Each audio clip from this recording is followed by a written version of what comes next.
According to a recent survey, fewer than half the New Zealand public trust mainstream media. Why? Because the media is seen as politicised, opinionated and biased.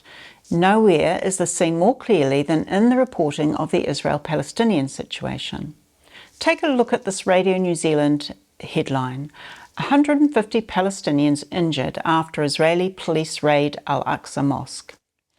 The article itself includes a smattering of quotes from various sources, but provides little context. It leaves many gaps and creates a false impression. It includes a photograph with the byline, "Palestinians start to clean Al-Aqsa Mosque after Israeli forces raided." If you knew nothing of the situation, you would be left thinking, those nasty Israelis are at it again, using excessive force against innocent Palestinians just for the sake of it, and in their holy site as well.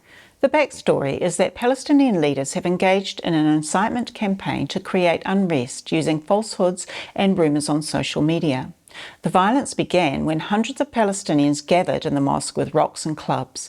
Some hurled stones from the top of the compound onto the Western Wall Plaza, the most holy site in Judaism, and then threw stones and shot fireworks at police who'd entered the compound to prevent the hail of rocks falling on Jews at the Western Wall. The police refrained from entering the compound until after morning prayers at the mosque were finished, despite the fact that rock throwing was already taking place.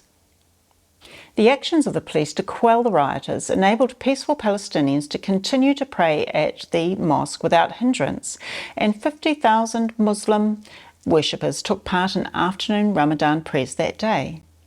This is just one of many examples of dishonest journalism that seeks to cast a negative light on Israel. So what's behind such unethical and unprofessional behaviour? Matti Friedman has made some incisive comments on this phenomenon. He was a reporter and editor in the Jerusalem bureau of the Associated Press news agency for several years, and also worked as a reporter in Egypt, Morocco, Lebanon, Moscow and Washington, D.C. He wrote a couple of seminal essays about anti-Israel media bias. Friedman explained that the Western press is no longer an objective observer of events. Rather, journalists see themselves as actors in current events and seek to use their platform to shape public opinion. They see their role as amplifying the goals of the side they support, so they won't report anything that doesn't fit their worldview. There's also a sociological element at work. The press corps is essentially a club where alliances are formed with diplomats, activists and international staffers from the UN and NGOs. It's a club with an overarching worldview. A club for which a distaste for Israel has come to be something between an acceptable prejudice and a prerequisite for entry. One of their deeply held beliefs is that to some extent Jews or Israel are a symbol of the world's ills, particularly those connected to nationalism, militarism, colonialism and racism, all elements of the so-called Western zeitgeist. Of course, the practice of assigning the world's ills to Jews or to the Jewish nation has a long and tragic history. In addition, many journalists no longer critique or analyse information, but rather work to a simple formula to create a narrative, a story: Israel, the bad guys; Palestinian, the good guys. If the facts on the ground don't fit this formula, they're either ignored or massaged to fit, as was the case with the Radio New Zealand headline. And the bias is more than simply the bent of the individual journalists.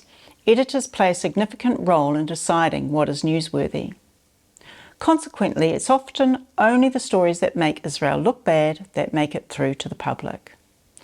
So, while Israel faces threats from those within and without, seeking to kill and destroy, another battle rages in the intellectual space, where Israel comes under unrelenting attack from media, academia, and civil society.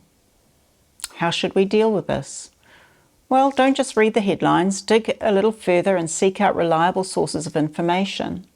Challenge the anti-Semitic stereotypes and false narratives. Be courageous enough to stand against the hatred and share truthful information.